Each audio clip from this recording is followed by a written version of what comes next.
Hola! Hi, Jerry Morocco group. It's Philibert Thompson, and I've gotten some questions about the Morocco retreat.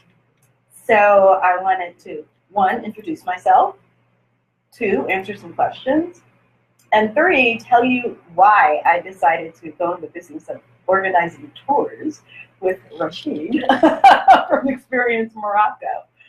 Um, I am an actor, writer, producer, and coach. And I coach artists on everything I've done. I've produced films, I've written plays, I've acted in TV, I've acted in plays, blah, blah, blah. I demystify all of this. You're a working artist. I'm an artist who has a job just like everybody else.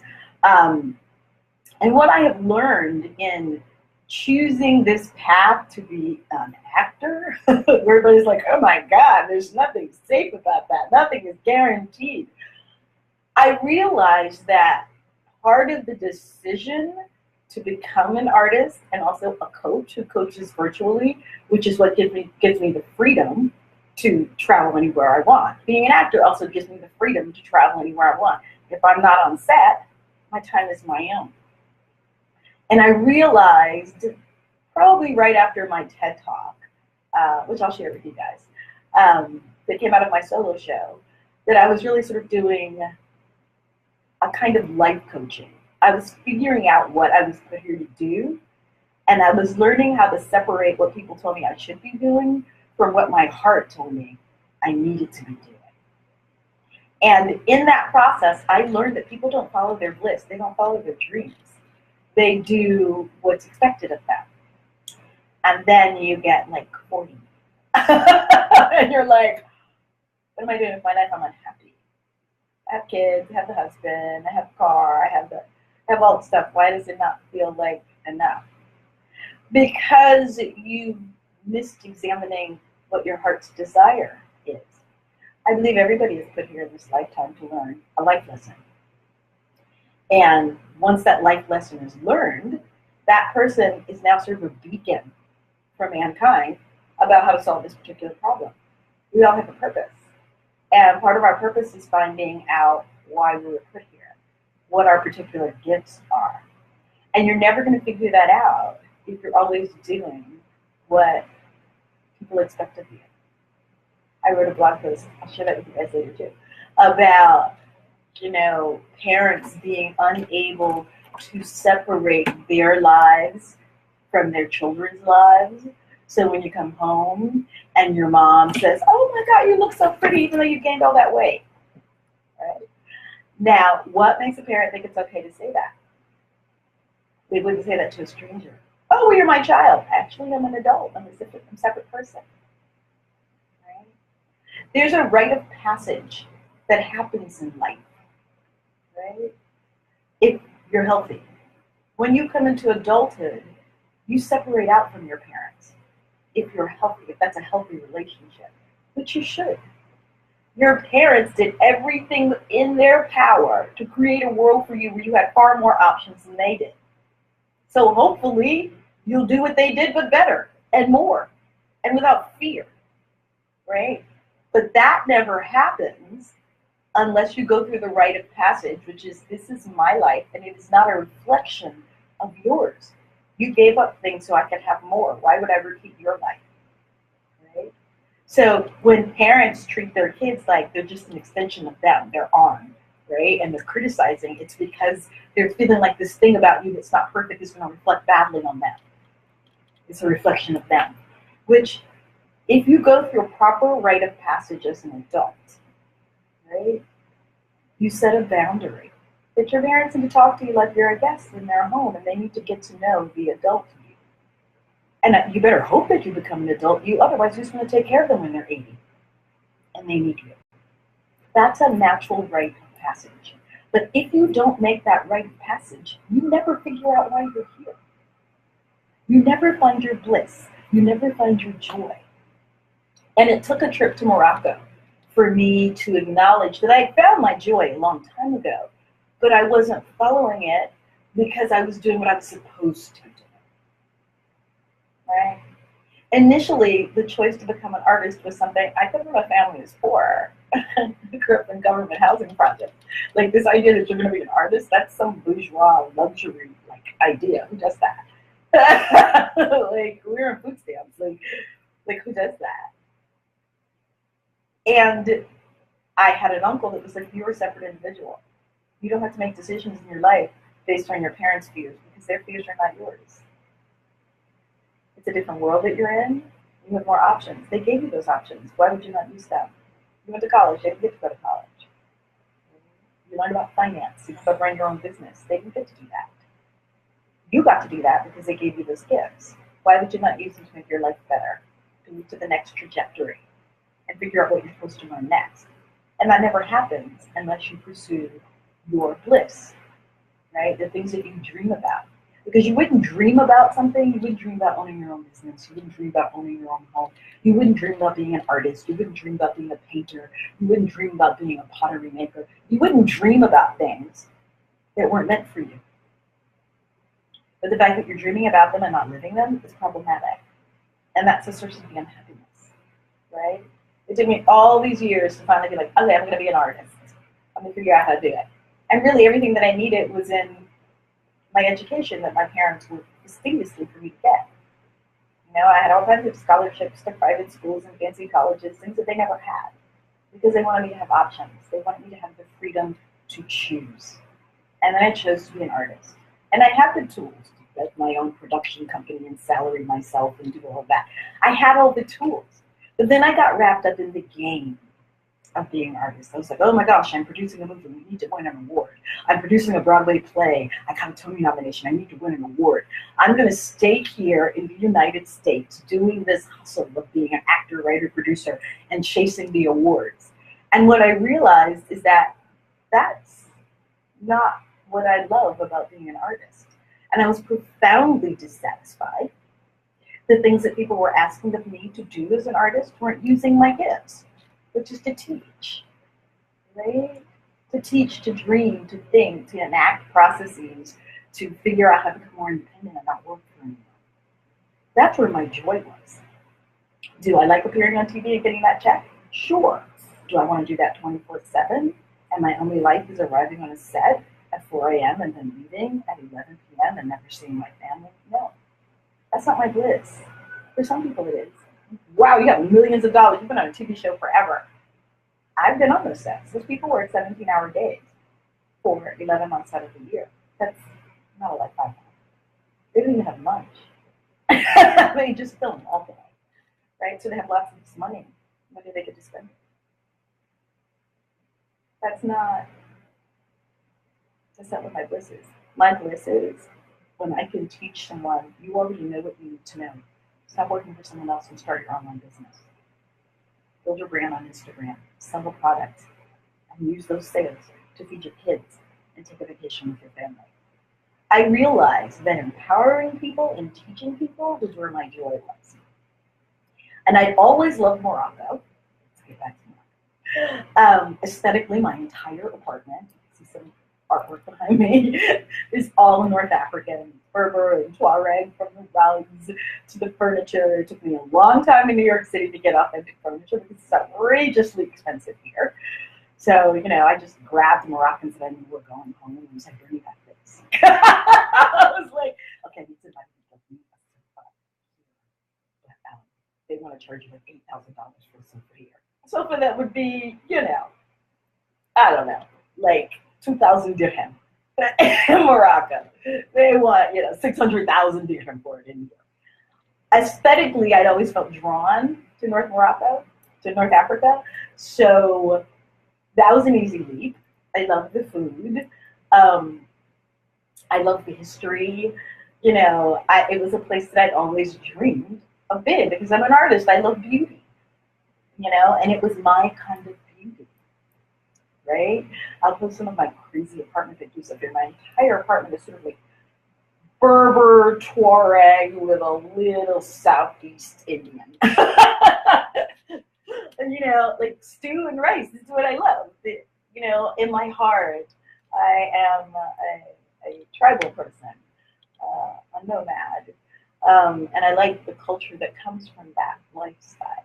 People who are Amazigh, or the Berber people, are that name literally means free people. And when I went to Morocco, I totally identified with that. I totally identified people who chose not to adapt their life to what this country was doing, to these conquerors who were drawing like lines in the sand. You can't cross over this mountain and go over there. And they're like, I have always gone to Mali. I take my camels across the desert. I trade with them. I come back. What do you mean I can't go over there? I totally identify with these amazing people, the Berbers of Morocco, because they were free and they defined themselves. The other thing that I knew was like right about Morocco for me is the mixture of cultures. Because I'm African American, my mother's family is also Gullah, and they're descendants of the Dahomey people in West Africa.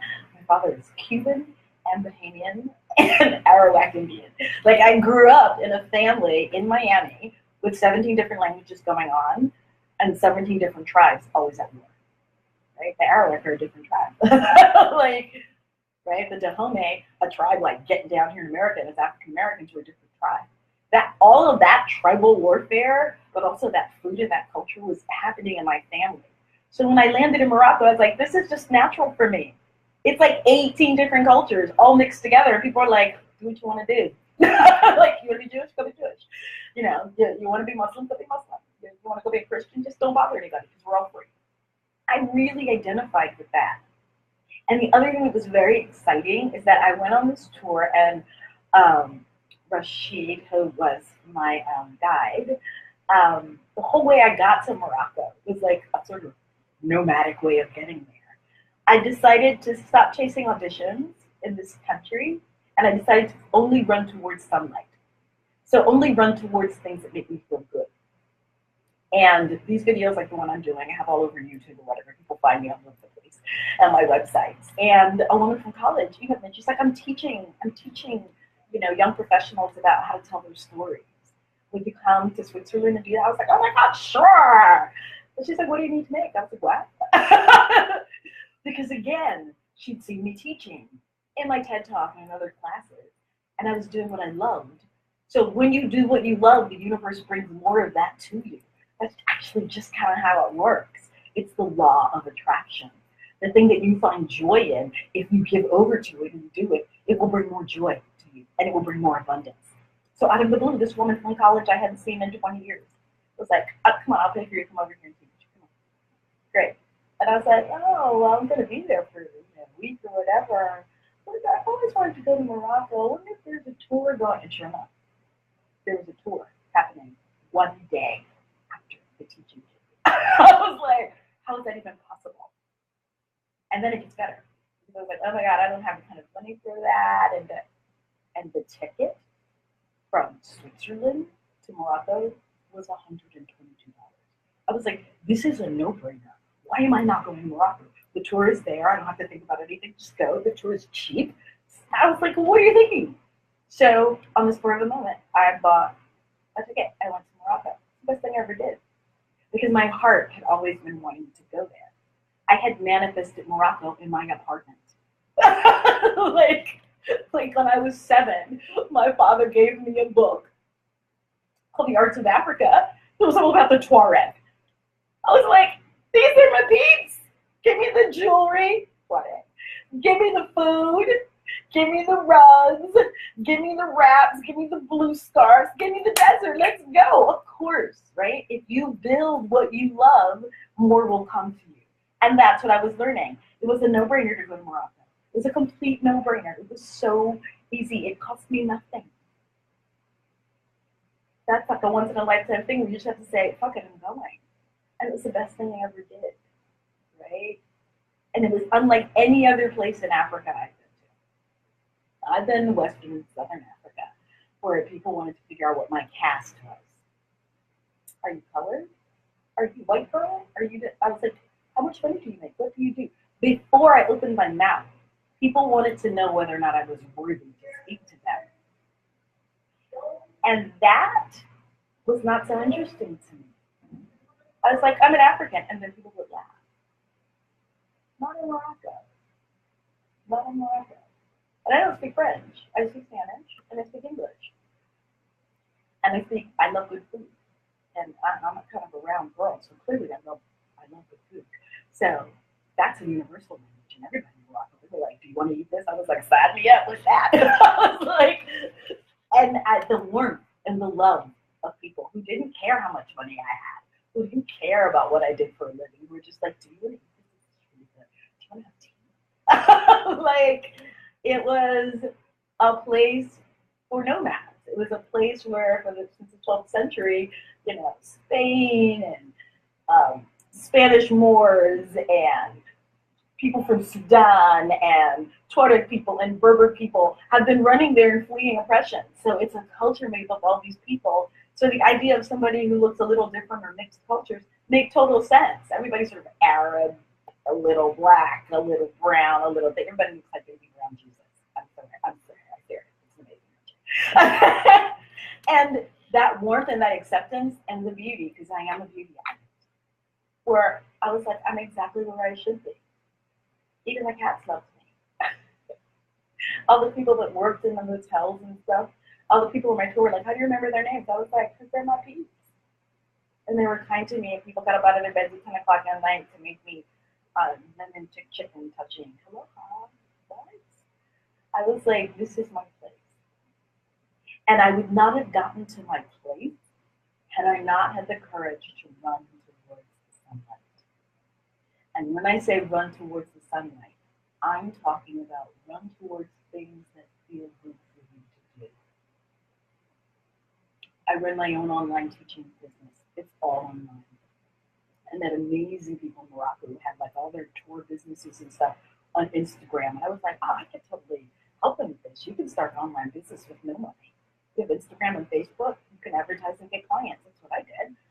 And in Morocco, unlike the clients here in the United States, artists who I have to like kick them tooth and nail to get them into a course or private coaching to learn how to build their own online website, people in Morocco were like, you know how to do this? Teach me more.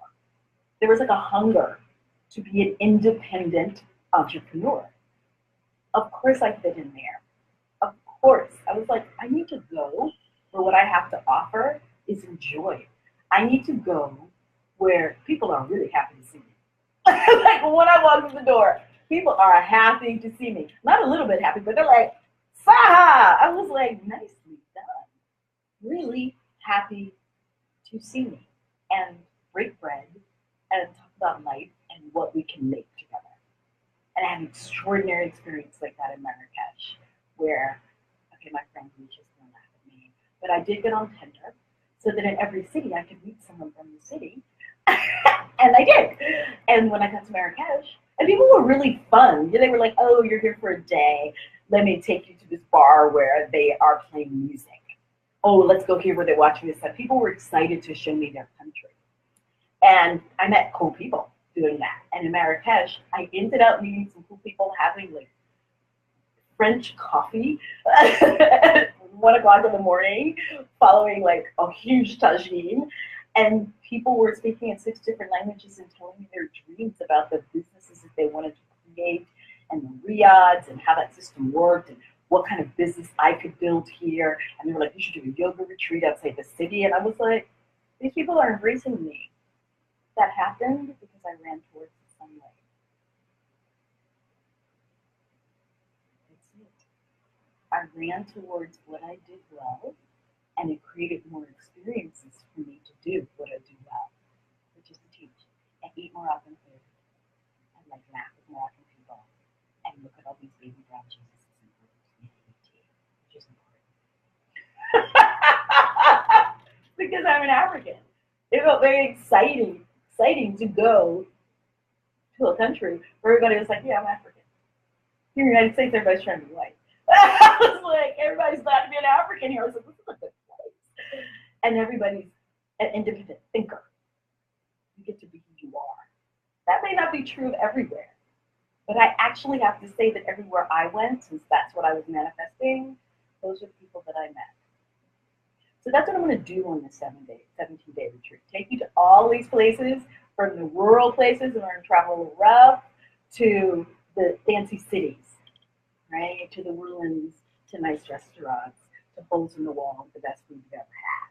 Brave, a camel burger in Fez. Who knew? I did not eat a camel burger, but people told me the camel burger was amazing. I had the Moroccan salad, the eggplant, stewed and whatnot. But anyway, and this retreat is about letting go of what you know and figuring out what it is that you love to do. We're going to spend a lot of time journaling.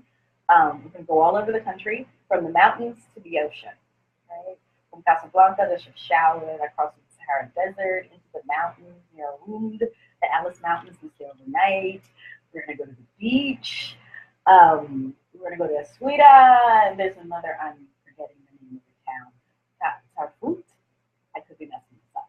I'm going to post the itinerary. And then we're going to go to Asuida, and we're going to have a retreat there with Moroccan women who run their own cooperatives, who are interested in learning some of this Instagram stuff and figuring out what it is you love to do and how to turn that into a business. That'll be a 2-day retreat in Asuida, and then you can live on the beach and shop. And then we'll go to Marrakesh, which is kind of like the artsy New York of Morocco. And where I happen to be moving in the next month. That's how good Morocco is to me. But this 17-day retreat is about letting go of what you know and opening up to something beautiful, opening up to sunshine. Something you've never done before, it's going to be easy. You don't have to think about anything on the store. It's all done for you. And I would tell you, Rashid gives me a ton of shit. That's because I'm like, I talk too much and I always want to run into this. But to everyone else, he takes care of them like gold. And he has taken care of me like gold. Like, I met this man I'd never met before in Morocco, who took care of me like a sister. And it was amazing. And I met people that who were like that in every city. It was amazing. So that's what the Dreaming Morocco retreat is about. And this one will be all women. Next year, I'm toying with family or mother-daughter themes, but for now, this one is for women. So check it out. Come with me. We still have some safety. Love you. Yeah. Send me your questions. I'll answer.